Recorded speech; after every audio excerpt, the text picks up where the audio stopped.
కొట్టండి చప్పట్లు. అమ్మలు నాన్నలు బూచుల్లాంటి బడిపంతుళ్ళు ఎంసెట్ కేసెట్ లాసెట్ ఉరికట్టు యుద్ధాలకు పంపి విజయానికి చప్పట్లు, వీరమరణానికి చెంపదెబ్బలు, రక్తాలు కారేట్టు కొట్టండి. మీ శిక్షణా చాతుర్యాన్ని కీర్తించుకోవడం కోసం 99 మందికి సీటివ్వడం మానేసి 100వ వాడికి పల్లకి కట్టండి. పిల్లలు ర్యాంకుల్ని కంటూ, ర్యాంకులు పిల్లల్ని కంటూ, పిల్లల్ని ర్యాంకుల్ని ప్రిన్సిపాళ్లే కంటున్నంత ప్రసూతి కేకలు పెడుతూ ఆ కేకలు కేరింతలు పత్రికలు టీవీలు కంటూ భూమి కంటే వేగంగా తిరుగుతూ లక్షలారబోస్తున్న అక్షరాల వ్యాపార చక్రానికి గాలి తీసే ముళ్లని, సాదాసీదా అత్తెసరు మార్కుగాళ్లని, బళ్లన్నీ బతుకుదిరివిస్తాయనుకునే వెర్రిబాగుల కళ్లన్నీ పలకలు పగలగొట్టుకుని పారిపోయేదాకా తరిమి కొట్టండి. కొట్టండి చప్పట్లు. చిన్నారుల చదువుల పోటీతత్వంపై రచయిత్రి కొండేపూడి నిర్మల ఆవేదన ఇది. నమస్కారం. ప్రతిధ్వని కార్యక్రమానికి స్వాగతం. ప్రస్తుతం జరుగుతున్నటువంటి విద్యా సంవత్సరం తొందరలోనే పరిసమాప్తి కాబోతున్నది. కొత్త విద్యా సంవత్సరంలో అడ్మిషన్ల ప్రక్రియ అప్పుడే ప్రారంభం కూడా అయింది.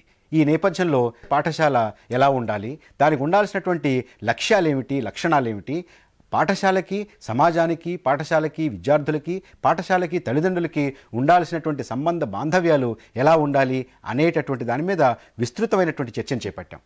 ఈ చర్చలో పాల్గొనడానికి ప్రముఖ విద్యావేత్తలు మన స్టూడియోలో ఉన్నారు. వారిని పరిచయం చేసుకున్న తర్వాత చర్చను ప్రారంభించుకుందాం. ప్రొఫెసర్ బివి అప్పారావు గతంలో ఆర్ఈసీగా ఉన్న నేషనల్ ఇన్స్టిట్యూట్ ఆఫ్ టెక్నాలజీ నిట్లో అధ్యాపకులుగా పనిచేసిన వీరు చిన్నారుల చదువుల మీద సమగ్రమైన అవగాహన ఉన్న ప్రముఖ విద్యావేత్త.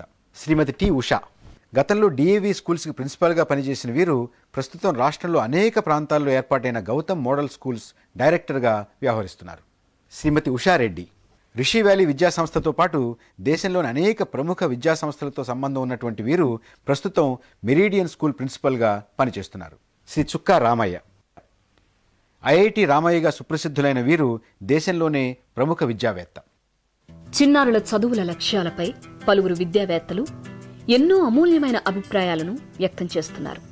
వాటిలో కొన్నింటిని పరిశీలిస్తే, చిన్నారుల్లో ఉపాధ్యాయులు ప్రశ్నించే తత్వాన్ని ప్రోత్సహించాలి, నేర్చుకోవాలన్న ఆసక్తి పెంచాలి, పిల్లలకు ఉత్సాహాన్ని అందించాలి, చేస్తున్న ప్రతి పనిలో శ్రద్ధ పెంచాలి, గ్రహణ శక్తి, ఆలోచనా శక్తికి చదువులు పునాది వేయాలి, ఆలోచనలను భావాలను స్పష్టంగా చెప్పించాలి, మాతృభాషలో తర్ఫీదునివ్వాలి, విద్యార్థుల్లోని ప్రతిభను వెలికితీయాలి, శరీరానికి సక్రమమైన శిక్షణనివ్వాలి, మంచి ప్రవర్తన అలవర్చాలి.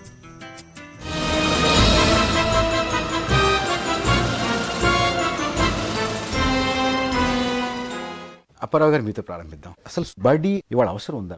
పిల్లలందరూ కూడా ఒక చోట చేరి కలిసి గడపటంలో బోళ్ళంత సంతోషాన్ని పొందుతారు. ఉపాధ్యాయుడు పిల్లలు కలిసి నేర్చుకున్నప్పుడే ఆ నేర్చుకునే ప్రక్రియ పూర్తవుతుంది. ఉష గారు, మనం ఇళ్లల్లో తల్లిదండ్రులుగా, అన్నదమ్ములుగా, అప్పచెల్లెళ్ళుగా మనం ఇవ్వలేనటువంటిది అదనంగా ఏమిస్తుంది బడి? స్కూల్ ఒక డిఫరెంట్ అట్మాస్ఫియర్ క్రియేట్ చేస్తుందండి. మనం ఇంట్లో ఇచ్చేది ఏంటంటే ప్రేమతో తల్లిదండ్రులు ఫస్ట్ స్టెప్పింగ్ స్టోన్ వాళ్ళ మదర్. అది ఒక ఏజ్ వరకే. Stage wise growth, minimum level of learning అనేది ప్రతి child light from nursery to నుంచి 10th నుంచి అబ్బాయి హైయర్ స్టడీస్ వరకు ప్రతి స్టేజ్లో మినిమం లెవెల్ ఆఫ్ లెర్నింగ్ ఉంటుంది. ఆ లెర్నింగ్ అనేది ఇంట్లో ఇచ్చేది కాదు. అది ఉషారెడ్డి గారు, ఎందుచేత పిల్లల్ని స్కూల్కి పంపించారు? స్కూల్కి వచ్చే అడ్వాంటేజ్ ఏమంటే ఒక సర్టన్ డిసిప్లిన్ ఉంటుంది. Apart from that I think your sharing and caring with friends. Mini society లాగా ఉంటుంది స్కూలు. సో అక్కడనే వాళ్ళు నేర్చుకోవచ్చు. తప్పులు చేసినా కరెక్ట్ చేసే వాళ్ళు ఉంటారు. సో వాళ్ళు పెద్దగా అయినప్పుడు ఒక సొసైటీలోకి పోయినప్పుడు they have to become good individuals. గారు, ఎందుచేత పిల్లల్ని బడికి పంపించాలి? విద్యకు ప్రధానమైన లక్ష్యం సమాజ పరివర్తన. కాన్స్టిట్యూషన్లో కొన్ని విలువలు రాసుకుంటాం. ఆ విలువలను ఆచరించడానికి కోసమై కొన్ని సంస్థలు ఏర్పాటు చేసుకుంటాం. దానిలో బడి ఒకటి. పిల్లవాడికి తన తోటి సమాజంతోనే అతను ఎతుందో కలవాలి. అది చాలా ప్రధానమైన లక్ష్యం. అది తల్లి ఇంటితోని పరిచయం చేస్తాడు, తండ్రి సమాజంతో పరిచయం చేస్తాడు, ఉపాధ్యాయుడు దేశం యొక్క విలువలతో పరిచయం చేయాలి. అంటే అతని చక్కని పౌరునిగా తయారు చేయాలనేది లక్ష్యం కాబట్టి ఆ లక్ష్యం సమాజంలో గర్భితమై ఉండాలి. ఒక ఉపాధ్యాయుడిగా తరగతి గదిలో నాదే నిర్ణయాత్మకమైన పాత్ర అని గుర్తించాను. నా దృక్పథమే గది వాతావరణాన్ని సృజిస్తుంది. పిల్లవాడి జీవితాన్ని విచారంతో కాని సంతోషంతో కాని నింపే అద్భుతమైన శక్తి నాకుంది. నేను హింసించే ఆయుధాన్ని కాగలను. నేను పిల్లవాణ్ణి సిగ్గిల్లేలాగా చేయగలను, లేదా సంతోషంతో ముంచెత్తగలను. బాధ పెట్టగలను, లేదా ఓదార్చగలను. ఎటువంటి పరిస్థితిలోనైనా నా దృక్పథం, నా విధానం సమస్యను పెంచగలదు లేదా తగ్గించగలదు. నేను పిల్లవాడిని మానవుడిగానో లేక దానవుడిగానో చేయగలను. ఒక గొప్ప ఉపాధ్యాయుడి అనుభవం ఇది. అప్పారావు గారు, అసలు ఈ బడి యొక్క లక్ష్యాలు ఏమిటి? సమాజం ఎలాంటి పౌరుల్ని తీర్చిదిద్దాలనుకుంటోంది అనే దానికి బీజాలు అనేవి మీకు స్కూల్ నుంచి, చిన్నప్పటి నుంచి దానికి అనుగుణంగా స్కూల్స్ స్థాపించడం అనేది జరిగింది. స్కూల్కి లక్ష్యాలు అనేవి రకరకాల స్టేజెస్ నుంచి ఉంటాయి. మొదటిది ప్రీ స్కూలు. దురదృష్టవశాత్తు ప్రీ స్కూల్ కూడా స్కూల్లో భాగం అయిపోయింది. నర్సరీ, కేజీ అనేవి స్కూల్లో భాగం కాకూడదు. అవి ప్రీ స్కూల్ అన్నమాట. అంటే తల్లి ఒడి నుంచి ఫార్మల్ స్కూలింగ్లోకి వెళ్ళేటప్పుడు ఆ ప్రిపరేటరీ దశ అది. వాడికి భావ వ్యక్తీకరణ తయారు చేయాలి, సోషలైజేషన్ తయారు చేయాలి, ఒక రకమైన మంచి అలవాట్లు తయారు చేయాలి, పద్ధతులు తయారు చేయాలి. అవి ప్రీ స్కూల్ లక్ష్యాలు. రాయిటు నేర్పడం ప్రీ స్కూల్ లక్ష్యం కాదు, ఖచ్చితంగా కాదు. కానీ మనం ఏం చేస్తున్నాం, ప్రీ స్కూల్ స్థాయిలోనే అక్షరాలు, ఇంగ్లీష్ అక్షరాలు, తెలుగు అక్షరాలు నేర్పుతున్నాం మనం. మరలా స్కూల్లో చూస్తే ప్రాథమిక విద్యా లక్ష్యాలు వేరు. పిల్లవాడి కేంద్రంగా, విలువలు ప్రాతిపదికగా విద్య నేర్పటం అనేది బడి లక్ష్యం అయి ఉండాలి. శరీరానికి అవసరమైనటువంటి శిక్షణ కూడా స్కూల్ స్థాయిలో కరికులంలో ప్రధానమైన భాగం అయి ఉండాలి. ఇంకోటి, పిల్లలు సంతోషంగా గడిపే కార్యక్రమాలు, లలిత కళలు, పిక్నిక్లు, విహారయాత్రలు, పండుగలు, ఇవన్నీ కూడా కరికులంలో భాగమై ఉండాలి. రామయ్య గారు, మన స్కూల్ లక్ష్యాలకు చాలా దూరం అయిపోయాయి. అసలు మనం స్కూళ్ళన్నిటిని ఫ్యాక్టరీస్గా చేశాం. కారణం ఏమిటంటే స్కూళ్లను రిజల్ట్ బట్టే నిర్ణయం చేయడం ఇది చాలా పొరపాటు. ఇండస్ట్రీ లోపల ప్రోడక్ట్ ఇంపార్టెంటు, ఎడ్యుకేషన్లో ప్రాసెస్ ఇంపార్టెంట్. అది విషయం మర్చిపోతున్నాం. ఒక స్కూల్ పోగానే నీ రిజల్ట్ ఎంత, ఒక టీచర్ కనబడంగానే నీ రిజల్ట్ ఎంత, as if the teacher is a producer of the results. కేవలం రిజల్ట్ వచ్చేది అకాడమిక్ రిజల్టే, కేవలం రిజల్ట్ కాదు. ఎన్నో ఒక స్కూలుకు ఒక క్యారెక్టర్ నిర్ణయం అవుతుంది, పర్సనాలిటీ నిర్ణయం అవుతుంది. గేమ్స్లో వస్తూ అవ్వచ్చు, పర్సనాలిటీలో క్యారెక్టర్లో రావచ్చు. కేవలం ఒక ఆస్పెక్ట్ను దృష్టిలో పెట్టుకొని బడికి ఉండేటటువంటి లక్ష్యం క్యారెక్టర్ బిల్డింగ్, పర్సనాలిటీ బిల్డింగ్. అవి చాలా ప్రధానం. లాస్ట్ 10 ఏళ్ల సంది మనం చేస్తున్న పని ఏంటంటే వీటన్నిటి మర్చిపోండి. మీరు స్పోర్ట్స్ మర్చిపోండి, క్యారెక్టర్ మర్చిపోండి, 890 మార్కులు తెచ్చుకోండి. అప్పారావు గారు, రకరకాలైనటువంటి బడులు, మనకి కొన్ని వేల సంఖ్యలో బడులు ఉన్నాయి. అలాగే అంతేకాకుండా ఆ స్కూళ్ళకి ఒక్కొక్క స్కూలు, ఆ సంస్థకి కొన్ని వందల బ్రాంచీలు, కార్పొరేట్ బస్సులు ఇక్కడి నుంచి తీసుకెళ్ళి స్కూల్ వరకు తీసుకెళ్ళడానికి కూడా ఏసీ బస్సులు, ఆ ఏసీ అక్కడ క్లాస్ రూమ్ కూడా ఏసీ క్లాస్ రూమ్ ఉన్నటువంటి ఆ రకమైనటువంటి వాటికి మనం అనుకున్నటువంటి విద్యా పాఠశాల లక్ష్యాలకి ఏమైనా పొంతన ఉందా? పొంతన లేదండి. ఈ లక్ష్యాలు ఇంప్లిమెంట్ చేయాలంటే ముఖ్యమైనది, మౌలికమైనది మంచి ఉపాధ్యాయులు, మంచి కరికులం. ఆ కరికులం లక్ష్యాలకు అనుగుణంగా అయినటువంటి కరికులం. ఇప్పుడు కరికులం లక్ష్యాలకు చాలా దూరంగా ఉంది. ఆ రకంగా బడులు మారాలి, తల్లిదండ్రుల యొక్క దృక్పథం మారాలి. అప్పుడే లక్ష్యాలకు అనుగుణంగా కరికులం వస్తుంది. అవగాహన ప్రాధాన్యతగా, పిల్లవాడు కేంద్రంగా, విలువల ప్రాతిపదికగా విద్య సాగాలనేది. పిల్లవాడు కేంద్రంగా అంటే నా ఉద్దేశం ఏంటంటే 30 మంది పిల్లలు ఉంటే ప్రతి పిల్లవాడికి కూడా వాడు స్కూల్కి వెళ్ళటం మూలంగా వాడికి న్యాయం జరగాలి. న్యాయం జరగటం అంటే ఏమిటి? వాడికి అకాడమిక్ సబ్జెక్ట్స్లో అంత ఎక్కువ ప్రావీణ్యత, సామర్థ్యం, ఆసక్తి లేనప్పుడు వాడిలో ఉన్నటువంటి హిడెన్ టాలెంట్స్ని బయటకు తీసుకొచ్చినప్పుడే ఆ పిల్లవాడి కేంద్రంగా ఆ స్కూలు విద్య నడుపుతున్నప్పుడు. లేకపోయినట్లయితే ఆ 30 మందిలో ఆ 10 మందికే న్యాయం చేకూరుస్తున్నట్లు కానీ మీరు అన్నట్టుగా ఏసీ బస్సులు ఉన్నాయి, ప్రతి ఒక్కరికి పిల్లవాడిని ఇంటి దగ్గర నుంచి తీసుకొచ్చి స్కూల్ దాకా దింపేదాకా బస్సెస్ ఉన్నాయి. That is comforts. ఇప్పుడు పొద్దున్న పిల్లవాడు ఒక స్కూలు బేగంపేటలో ఉండి అబ్బాయి దిల్సుఖ్నగర్ నుంచి రావాలి. దిల్సుఖ్నగర్ నుంచి రావాలంటే అబ్బాయికి ట్రావెలింగ్ చాలా కష్టం అవుతుంది. అంటే బాగా good fleet of buses which can give a comfort to the student. అది బేసిక్ లక్ష్యం అనమాట. ఏంటి, స్కూల్కి child should not get tired. అంతవరకు హైదరాబాద్లో బాగానే ఉంది. కానీ ఇన్స్టిట్యూషన్స్ ఉన్నాయి, ఏదైతే ఇన్స్టిట్యూషన్స్ ఇక్కడ కాదు ఎడ్యుకేషన్ ఇచ్చేది, రూరల్ కమ్యూనిటీలో ఉన్నాయి, విలేజెస్ ఉన్నాయి, అక్కడ మనం యాక్చువల్ ఎడ్యుకేషన్ ఇచ్చేది ఉంది. మనం హైదరాబాద్లో కూర్చొని ఇక్కడ నాకు 14 స్కూల్స్ ఉన్నాయి, 20 స్కూల్స్ ఉన్నాయి, 40 స్కూల్స్ ఉన్నాయి కాదు. అక్కడ కావాల్సింది ఏంటంటే టోటలీ రూరల్ కమ్యూనిటీని మనం డెవలప్ చేయాలి.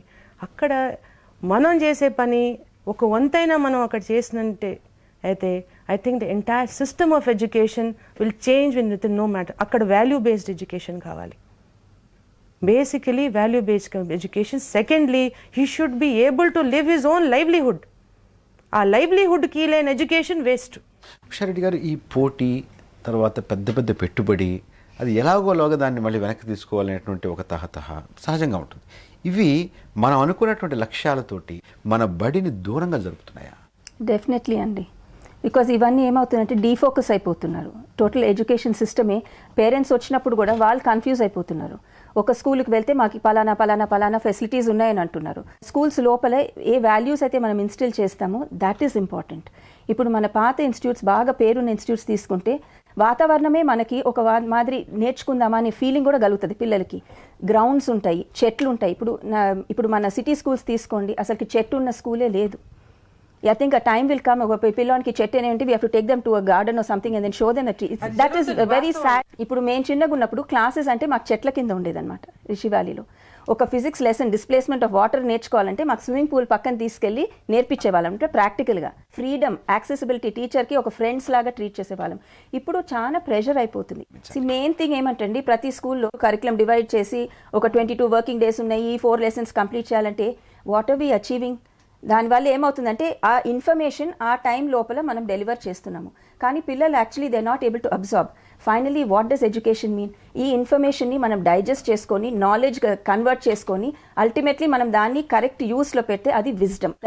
మీరు కూడా అనేక రకాలైనటువంటి మిగతా ప్రాంతాల్లో బళ్ళను చూశారు. మనం నేర్చుకోదగినటువంటి పిల్లవాడికి ప్రతి ఒక్క స్టేజ్లో ఫ్రీడమ్ ఈజ్ రిక్వైర్డ్. ఆ ఫ్రీడమ్ అనేది మనం కర్టైల్ చేస్తున్నాం, దాన్ని బంధిస్తున్నాం. దాని మూలాన పిల్లల్లో ఉన్న ఇండివిజువాలిటీ, వాడుకున్న ఇంట్రెస్ట్ తొక్కేస్తున్నాం at a lower level itself. Average పిల్లోడు ఉన్నాడు, అబవ్ యావరేజ్ పిల్లోడు ఉన్నాడు, ఇంటెలిజెంట్ పిల్లోడు ఉన్నాడు. నేను చదివిన స్కూల్స్లో ప్రతి ఒక్క నేను ఎన్సీఆర్టీ బుక్స్ ఫాలో అయిన వాళ్ళం మేము. అయితే at a level of primary అంటే యావరేజ్ స్టూడెంట్కి ఉన్న డోసేజే ఇవ్వాలి. కొంచెం పెద్దగా ఉన్నవాడికి ఇంకొంచెం ఇంటెలిజెంట్ క్యాండిడేట్కి ఇంకొంచెం మనం చదువు చెప్పాలి. Where he is a little intelligent challenging task ఇవ్వాలి. ఈ మూడింటిని మనం బ్రిడ్జ్ కోర్స్ కింద తయారు చేసి ఒక క్లాస్లో ఉన్న డిఫరెంట్ సెట్స్ ఆఫ్ పీపుల్ని టుగెదర్ తెచ్చుకుని మనం ఒక మంచి రిజల్ట్స్ తేవచ్చు. రామయ్య గారు, ఒకటి క్వశ్చనింగ్ ఇన్ ద క్లాస్, అది మీరు ఎంతో ప్రోత్సహించండి. పిల్లవాడితో ప్రశ్న వేయాలి, ఆలోచించేటువంటి యొక్క శక్తి పిల్లవాడిలో తీసుకురండి. పిల్లవాడితో ప్రశ్న వేస్తే తొక్కేయకండి, పిల్లవాడు ఆలోచించే శక్తి తీసుకురా, ప్రోత్సహించాలి.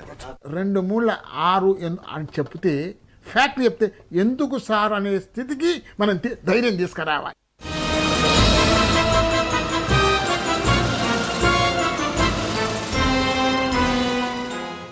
నేర్చుకోవడం అంటే జ్ఞాపక శక్తిని అలవర్చుకోవడం కాదు, జ్ఞానాన్ని పోగు చేసుకోవడం కాదు, స్పష్టంగాను హేతుబద్ధంగాను భ్రాంతికి లోనవ్వకుండానూ ఆలోచించగలిగే శక్తి సామర్థ్యాలను పెంచుకోవడం. ఏ విధమైన నిర్బంధమూ లేనప్పుడే నేర్చుకోవడం అనేది సాధ్యమవుతుందని ప్రఖ్యాత తత్వవేత్త జిడ్డు కృష్ణమూర్తి సూచించారు. చర్చలోకి తిరిగి స్వాగతం. మనతో చర్చలో పాల్గొనడానికి మరొక 3 సుప్రసిద్ధ విద్యావేత్తలు మన స్టూడియోకి వచ్చారు. వారిని పరిచయం చేసుకున్న తర్వాత చర్చను కొనసాగించుకుందాం. శ్రీ భాష్యం రామకృష్ణ, రాష్ట్ర వ్యాప్తంగా 16,000 మంది విద్యార్థులు, 18 బ్రాంచీలతో పనిచేస్తున్న భాష్యం విద్యా సంస్థల డైరెక్టర్. డాక్టర్ వి రామచంద్రరావు, గతంలో అనేక మోడల్ స్కూల్స్ నడిపినటువంటి ప్రముఖ విద్యావేత్త. డాక్టర్ ఎన్సి పద్మిని, నమస్కారం. ఇక్ఫా యూనివర్సిటీలోని కాలేజ్ ఆఫ్ ఎడ్యుకేషన్లో అధ్యాపకులుగా పనిచేస్తున్న వీరు మానసిక విశ్లేషకులు కూడా. రామకృష్ణ గారు, ఇవాళ మనం చూస్తూ ఉంటే పెద్ద పెద్ద భవనాలు, పెద్ద పెద్ద హోర్డింగులు, పెద్ద పెద్ద పెట్టుబడులు ఈ రకంగా కనపడుతుంది, కానీ మధ్య బోధనకు అనువుగా ఉంటుంది అనేటటువంటి దానికి చాలా దూరం పెరిగిపోతుంది. రానురా ఈ పోకడలు ఎలా ఉన్నాయి? పెద్ద భవనాలు ఉన్నాయి అన్నారు, చిన్న భవనాలు ఉన్నాయి, చిన్న మంచి మంచి ఫెసిలిటీస్తో చిన్న చిన్న స్కూల్స్ నడిపేవాళ్ళు ఉన్నారు, బాగా ఏసీ అసలు పెట్టే ఉన్నారు. ఇవన్నీ ఫెసిలిటీస్కి సంబంధించిన మ్యాటరే కానీ విద్యార్థికి విద్య అందించే స్కూల్స్ మనకి నిలబడి అవి మాత్రం నిలబడుతున్నాయి. మనం పెద్ద భవనం కట్టాము, ఏదో ర్యాంకులు తెచ్చాము అన్నంత మాత్రం నిలబడే స్కూల్స్ కూడా లేవు. అట్లా పెడుతున్నారు. కొంతమంది మనం అనుకున్నట్టు విద్యారంగం నుంచి వచ్చిన వాళ్ళు కాకుండా వేరే రంగం నుంచి లేదా అక్కడ దెబ్బతినో అట్లా వచ్చి స్థాపించిన ఉంటే అది టెంపరీగానే ఉంటుంది తప్ప ఇటు పరిస్థితుల్లో అది సక్సెస్ అవ్వదు. అటువంటి సంస్థలు విద్యార్థులకి విద్యను అందించలేవు. ప్రతి విద్యార్థికి అతనికి కావాల్సిన ఆల్రౌండ్ డెవలప్మెంట్ అందించగలిగినప్పుడే ఆ సంస్థలో జాయిన్ చేయడానికి ఒక పేరెంట్ కానీ ఎవరైనా. రామచంద్రరావు గారు, బడులు కూడా ఇవాళ ఎక్కడి నుంచో ఫ్రాంచైజ్ ఇచ్చి ఇక్కడ బడులు నడుపుతున్నారు, అన్ని చోట్ల బడులు నడుపుతున్నారు. ఆ రకమైనటువంటి వాతావరణం కూడా ఇవాళ మన స్కూల్లో ఉంది. రామకృష్ణ గారు, ఏమిటి పోకడ?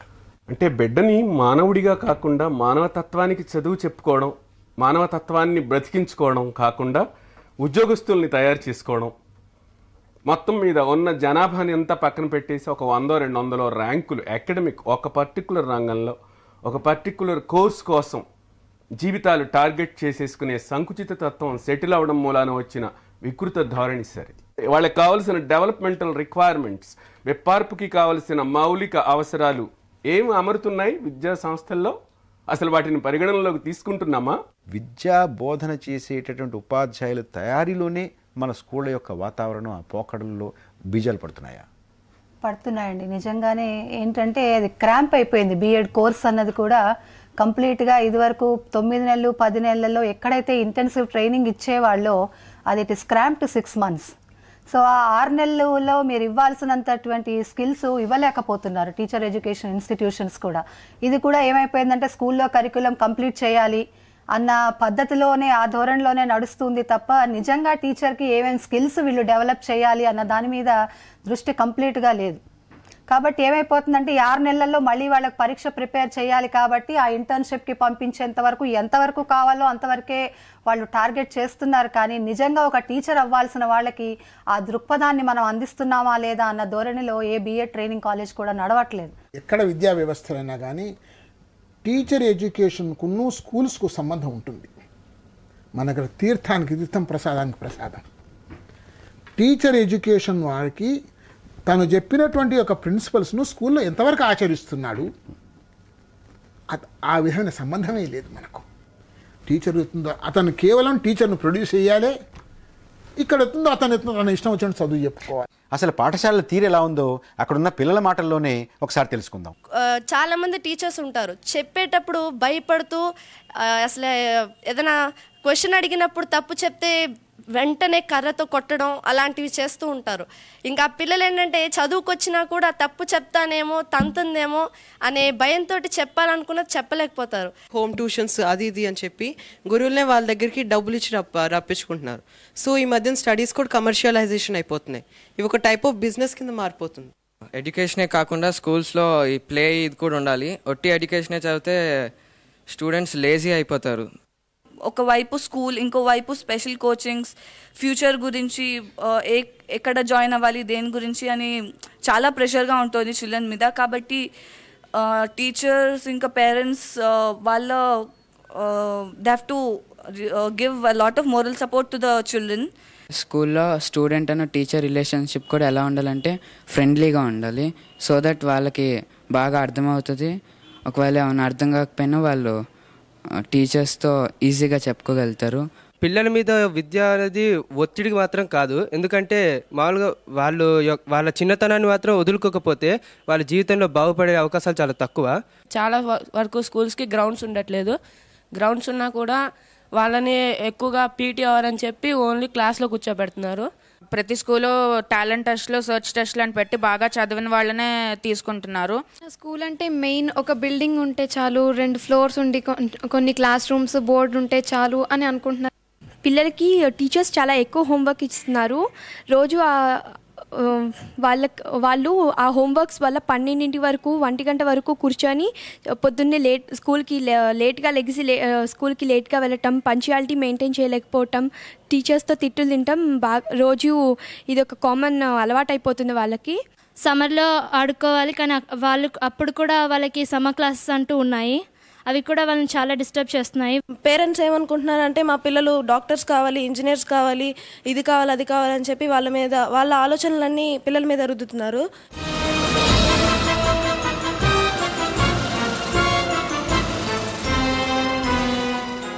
రామచంద్ర గారు, మన బడిలో ఉన్నటువంటి ప్రధానమైనటువంటి లోపాలు ఎక్కడున్నాయి?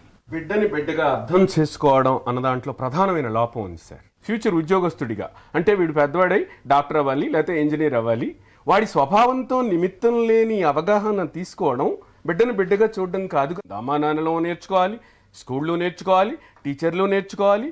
అప్పుడు మాత్రమే బిడ్డకి కావలసిన వాతావరణం విద్యా సంస్థల్లో అమరుతుంది.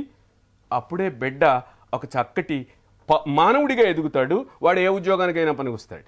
రామకృష్ణ గారు, పొద్దు నుంచి సాయంత్రం వరకు వాళ్ళని తోమకుండా నువ్వు ఇదే చదువు అర్థమైనా కాకపోయినా దీన్ని బట్టి కొట్టు, రేపొద్దున రాయి, ఈ పరీక్షలో ఇన్ని మార్కులు తెచ్చుకో అని అనకుండా ఉన్నా కూడా వారు చెప్తున్నట్టుగా ఒక మంచి పౌరుడిగాను, ఒక మంచి వ్యక్తిగాను, ఒక మంచి భావకుడిగాను తీర్చిదిద్దేటటువంటి ప్రయత్నం చేస్తే ఎందుకు పనికి రాకుండా పోరా? అట్లా తోయినందువల్ల ఉపయోగం కూడా ఏం లేదు. కాకపోతే ఏంటంటే ఆ విద్యార్థికి మీరు అన్నట్టుగానే విద్యార్థి ఏం అవుతాడో మనం గ్రహించగలుగుతున్నాము, దాంట్లో ఆ ఆస్పెక్ట్లో మనం అతన్ని డెవలప్ చేయగలిగితే అది అతను సమాజానికి ఉపయోగపడతాడు, అతని భవిష్యత్తు చక్కగా తీర్చిదిద్దుకుంటాడు. చక్కగా ఉంది, ఆ వాతావరణం మనం కల్పించాలి. వాళ్ళ బడులు ఇస్తున్నటువంటి ప్రకటనలు రామయ్య గారు, మేము బాగా తోముతామంటే మేము బాగా తోముతున్నామని. కారణం ఏమిటంటే ఎడ్యుకేషను ఇన్ఫర్మేషనే ప్రధానమైనప్పుడు తోమడమే ప్రధానం. ఎడ్యుకేషన్కు స్కిల్ ప్రధానమైనట్టయితే తోమడం ప్రధానం కాదు. మీ పరీక్షలన్నీ కూడా పిల్లవాని యొక్క మెమరీనే టెస్ట్ చేస్తున్నాయి, పిల్లవాని యొక్క ఇన్ఫర్మేషన్ మాత్రమే టెస్ట్ చేస్తున్నాయి. రామచంద్ర గారు, ఒక్కసారి మనం మొట్టమొదటి చూద్దాం బోధన. బోధన మనకి ఒక్కసారి మన చరిత్ర తీసుకుంటే ముందు శ్రవణం, తర్వాత మననం, తర్వాత పఠనం, తర్వాత లేఖనం. ఇది ఇది ఇది మనకు పరంపరగా వచ్చింది. ఇవాళ మనం ఏం చేసాం?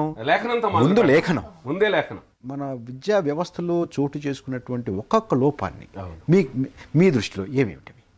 ఏది సింపుల్గా ముందు బిడ్డకి పరిచయం చేయాలో అది కాకుండా అతి సంక్లిష్టమైన దాంతో మొదలు పెట్టడం. ఇప్పుడు మీరు చక్కటి ఉదాహరణ చెప్పారు, రాయడమేగా నర్సరీ కేజీలో రాయిస్తాం. బిడ్డ అవగాహన చేసుకుని వాతావరణంలో తను కదిలి వాతావరణాన్ని అర్థం చేసుకుని తన సెన్సరీ డీటెయిల్స్ అన్నీ ఎక్సర్సైజ్ చేసి ఆ సెన్సోరియల్ ఎక్స్పోజర్తో వాతావరణం మీద పట్టు సంపాదించి అప్పుడు కదా వీడు అవగాహన చేసుకోవాలి. తెలుసుకున్న దాన్ని కదా ఎక్స్ప్రెస్ చేయాలి, ఎక్స్ప్రెస్ చేసిన దాన్ని కదా రాయాలి చెట్టు చివరికి. ఈ సీక్వెన్స్ మిస్ అవ్వడానికి ఏమన్నా ఉందా? ఇది పాటించడానికి ఏముంది? చిత్తశుద్ధి లేకపోవడం, దాన్ని ఒక ప్రోగ్రామాటిక్గా పెట్టాలన్న సంసిద్ధత కోరవడడం తప్ప ఏమన్నా ఉందా? ఇది సులువు. రామయ్య గారు, బోధనా పద్ధతుల్లో మనం ఎక్కడ తప్పాము, ఎక్కడ తప్పటడుగులు వేస్తున్నాం? మనం ఒక్కసారి మనం వెనక్కి తిరిగి చూసుకుంటే 4 బడుద్దాయులైనటువంటి రాజకుమారులకి విష్ణు శర్మ పిట్ట గురించి, ఏనుగు గురించి, అడవి గురించి, జంతువు గురించి కథలుగా చెప్పి వారిలో ఒక లౌకిక జ్ఞానాన్ని, విజ్ఞానాన్ని అందించగలిగాడు. ఆ రకమైనటువంటి బోధనా పద్ధతులు అన్నింటినీ పక్కన ఎందుకు పెట్టేశాం మనం? బోధన అంటే ఒక వెసిల్ నుంచి ఇంకో వెసిల్ బోర్డు కాదు. మీకు ఒక రాంగ్ అభిప్రాయాలు ఏమున్నాయంటే ఒక కుండ నుంచి ఇంకో కుండకు ప్రవహించేదో జ్ఞానం అనుకుంటున్నారు. టీచర్ ఏదో సుపీరియరు, ఆ నుంచి శిష్యునికి ఏదో ప్రవహించేదో అది కాదు అని మనం చేస్తున్నాను. ఉభయ వ్యక్తిత్వాల మధ్య జరిగే సంవాదమే విద్య. గురువుకును శిష్యునికి మధ్య జరిగేటువంటి సంవాదమే అదే విద్య. అది దానితో నెత్తున్నదో కేవలం ఉపాధ్యాయుడు కూడా, కేవలం స్టూడెంటే చదువుకుంటూ లేడు. నేను ఎన్నో విషయాలు నా స్టూడెంట్ దగ్గర నుంచి నేర్చుకున్నాను. నేను కూడా చాలా నేర్చుకుంటాను. పిల్లవాడిని ఆలోచించజేసడానికి కోసమై మనం చెప్పుతున్నాం అనే విద్య పోయిందని మనం చేస్తున్నాం. కేవలం మనం ఇన్ఫర్మేషన్ యొక్క చెప్పడానికి కోసమే ఉన్నాం. టెక్స్ట్ బుక్ చదువుకొస్తున్నాడు టీచరు, దాన్ని క్లాసులో కక్కుతున్నాం. పిల్లవాడి యొక్క రిజల్ట్తోనే టీచర్ని మీరు అంచనా వేస్తున్నారు. కాబట్టి టీచర్ ఏం చేస్తున్నాడంటే నేను రిజల్ట్ తెచ్చుకోవడానికి కోసమై ఆ జ్ఞాపక శక్తికి ఆ ఇన్ఫర్మేషన్ ఇస్తాను, ఆ ఇన్ఫర్మేషన్ రుద్దుతానని చెప్తున్నాడు. పద్మిని గారు, వాడు మంచి మానవుడిగా తీర్చిదిద్దబడాలండి. అది లేని నాడు మనం ఎంత విద్య నేర్పించినా అది ఉపయోగపడదు నా ఉద్దేశంలో. తర్వాత టీచరు ఒక రకమైన డిటర్మినేషను, కమిట్మెంట్తో పనిచేస్తే ఎలాంటి మార్పులైనా కూడా తేవచ్చు. ఏంటంటే మీరు కావాలంటే ఇంజనీర్గా కూడా మౌల్డ్ చేయొచ్చు, వాడికి లెక్కల్లో ఇంట్రెస్ట్ క్రియేట్ చేయటం అది ఎవరిదంటే టీచర్ది బాధ్యత. ఇప్పుడు నిజంగా వాళ్ళు అవి స్కిల్స్ ఉన్నాయనుకోండి, నేను మొత్తం మీద ఆయన అన్నట్టు డిఎన్ఏ పద్ధతి అది మార్చలేము అనే దానికి కూడా నేను అంత ఇదిగా అనను. కాకపోతే ఏంటంటే కొన్ని స్కిల్స్ అన్నది అది ఏంటంటే కాకపోతే ఏంటంటే కొద్దిగా మార్పు తీసుకురావచ్చు పిల్లల్లో. అది ఎక్కడ ఉంటుంది అంటే ఒక టీచరు ఆ డిటర్మినేషన్, కమిట్మెంట్ తోటి ఇవ్వాల్సిన పద్ధతిలో ఇచ్చినప్పుడు తప్పకుండా వస్తుంది. అది రామయ్య గారు, మనిషికి ఏ పుట్టుకతోని ఏ టాలెంట్ కాదది, వారసత్వంతోనే రాదిది. పరిసరాలతో సంధానం జరుగుతుంటేనే వాళ్ళతో దాని నుంచి టాలెంట్ వస్తూ ఉంటుంది. టాలెంట్ వచ్చేది కేవలం మన వల్లనే కాదు, పాఠశాల వల్లనే కాదు, సమాజం వలన కూడా వస్తుంది. దాన్నే కల్చరల్ బ్యాక్గ్రౌండ్ అంటాం. ఇంటి వలన వస్తుంది, పరిసరాల వలన వస్తుంది.